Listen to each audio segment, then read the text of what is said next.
बच्चों, नमस्कार। राष्ट्रीय इंटर कॉलेज के ऑनलाइन क्लास में आपका एक बार पुनः स्वागत है। आज हम बिंद आवेश के कारण वैद्युत क्षेत्र की तीव्रता के बारे में बात करेंगे। इसके पहले हम लोग वैद्युत क्षेत्र की तीव्रता के बारे में पढ़ चुके हैं।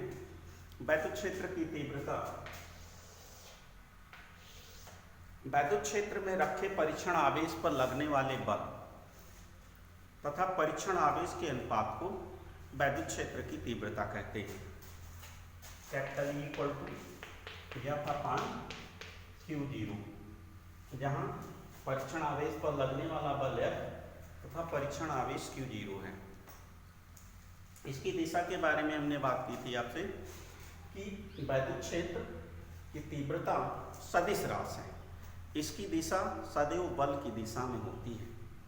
और टेस्ट चार्ज के बारे में भी बात हुई थी कि टेस्ट चार्ज एकांक परिमाण के आवेश को हम परीक्षण आवेश कहते हैं। ऐसा आवेश जिसका परिमाण एक को परीक्षण आवेश कहलाता है।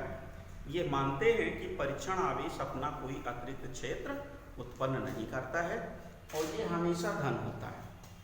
अब इस आर्टिकल को प्रूव करने के लिए हमें कूलाम के नियम की भी आवश्यकता पड़ेगी। तो कूलाम का नियम दो स्थिर बिंदु आवेशों के बीच लगने वाले वैद्युत बल के संबंध में है। दो स्थिर बिंदु आवेशों के बीच लगने वाला वैद्युत बल आवेश की मात्राओं के गुणनफल के अनुक्रमानुपाती तथा बीच की दूरी के वर्ग के व्युत्क्रमानुपाती होता है तथा ये बल आवेशों को मिलाने वाली रेखा के अनुदिश होता है।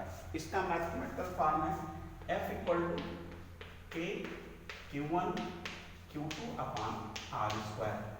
ये दो आर्टिकल, इनकी सहायता से हम बिंदु आवेश के कारण वैद्युत क्षेत्र की तीव्रता की बात करेंगे। मान लेते हैं कोई आवेश प्लस Q बिंदु A पर निर्वात अथवा वायु में रखा है। इससे स्मॉल r दूरी पर कोई परीक्षण आवेश Q0 है, जहां पर हमें वैद्युत क्षेत्र की तीव्रता ज्ञात करनी है। माना कोई परीक्षण आवेश प्लस Q0 किस निर्वात अथवा वायु में रखा है। इससे स्मॉल r दूरी पर स्थित कोई बिंदु P है, जहां पर हमें वैद्युत क्षेत्र की तीव्रता ज्ञात करनी है। बिंदु P पर परीक्षण आवेश Q0 है, तो कूलाम के नियम से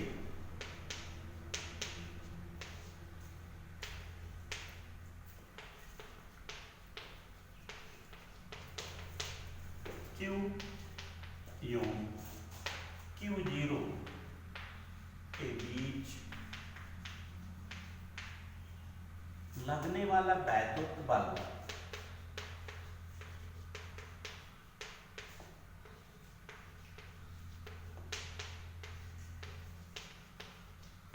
कैपिटल F बराबर, वहीं से लेते हैं K, Q1 की जगह हमारा Q है और Q2 की जगह Q0 है, तो K Q0 अपान बीच की दूरी R² है।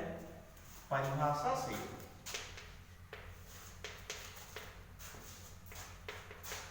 वैद्युत क्षेत्र की तीव्रता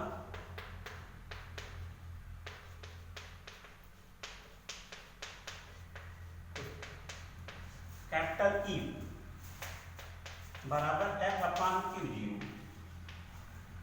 यहाँ से F की वैल्यू रखेंगे तो कैपिटल E इक्वल टू हो जाएगा K Q0 अपान R² इंटू Q0।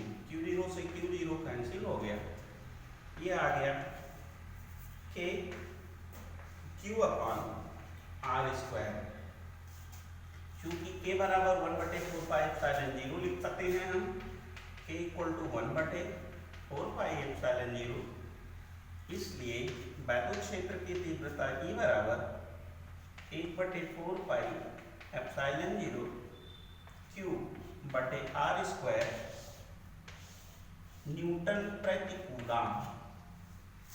ये इसी बिंदु पर उत्पन्न वैद्युत क्षेत्र की तीव्रता है 1/4πε0 Q/R²। इसकी दिशा जैसा कि पहले भी चर्चा की गई है इसकी दिशा हमेशा बल की दिशा में होगी।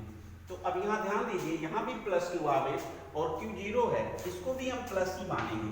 अब चूंकि Q0 अपना कोई वैद्युत क्षेत्र नहीं उत्पन्न करता है, तो चूंकि समान आवेशों में प्रतिकर्षण का बल कार्य करता है, इसलिए स्पष्ट है कि प्लस Q के वैद्युत क्षेत्र के कारण Q0 पर लगने वाली बल की दिशा इस दिशा में होगी, तीर की दिशा में होगी, अर्थात इसकी दिशा जो होगी AP दिशा में, AP दिशा में, बल की दिशा AP। किंतु यहां अगर माइनस आवेश होता, ऋण आवेश होता, तो इस पर लगने वाले बल की दिशा PA दिशा में होती। तो ध्यान रखेंगे, बिंदु आवेश के कारण वैद्युत क्षेत्र की तीव्रता 1/4 पाई एप्सिलॉन 0 Q/r² होती है और इसकी दिशा इस डायग्राम में A से P की ओर। आपको डायरेक्शन को ध्यान में रखना है और डायरेक्शन का निर्धारण इसके कारण उत्पन्न क्षेत्र, इस पर जहां बल की दिशा हो, ये प्लस आवेश, तो चूंकि समान आवेशों में प्रतिकर्षण का बल लगता है, ये आवेश अपना वैद्युत क्षेत्र लगभग नहीं उत्पन्न करता है, इसलिए इसके वैद्युत क्षेत्र के कारण प्रतिकर्षण होगा, अर्थात दूर हटेंगे, बल की दिशा ये होगी। अतः बिंदु आवेश के कारण उत्पन्न वैद्युत क्षेत्र की तीव्रता Q/r² की दिशा AP। अगर ये आवेश ऋण होता तो वैद्युत क्षेत्र की दिशा PA दिशा में होती। इसी प्रकार ये कई बिंदु हैं, मान लीजिए यहाँ पर P है, इस पर वैद्युत क्षेत्र की तीव्रता E1 ले लें, और अन्य पॉइंट हो P1 P2 डॉट डॉट, उन पर वैद्युत क्षेत्र की तीव्रताएं क्रमशः E1 E2 डॉट डॉट हो, तो परिणामी तीव्रता E बराबर यदि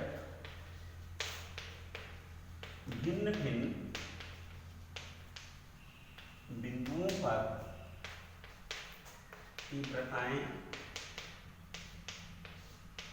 E1 E2 E3 dot dot En हो, तो परिणामी तीव्रता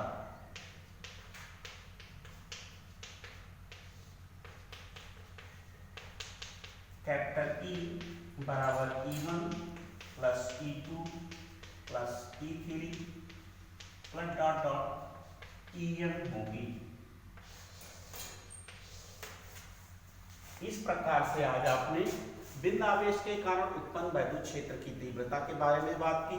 न्यूमेरिकल अगर क्वेश्चन होंगे तो के स्थान पर हम 9.0 गुणे 10⁹ न्यूटन मीटर स्क्वायर बटे कूलॉम स्क्वायर लिखेंगे, वही आगे का प्रोसेस है। अब हम आगे की वीडियो आपसे अगले भाग में शेयर करेंगे। आप लोगों से अनुरोध है कि ज़्यादा से ज़्यादा चैनल को सब्सक्राइब करें, लाइक करें और शेयर करें तथा ज़्यादा से ज़्यादा लोगों के बीच में प्रसार करें, जिससे और बच्चों को भी इसका लाभ मिल सके। धन्यवाद।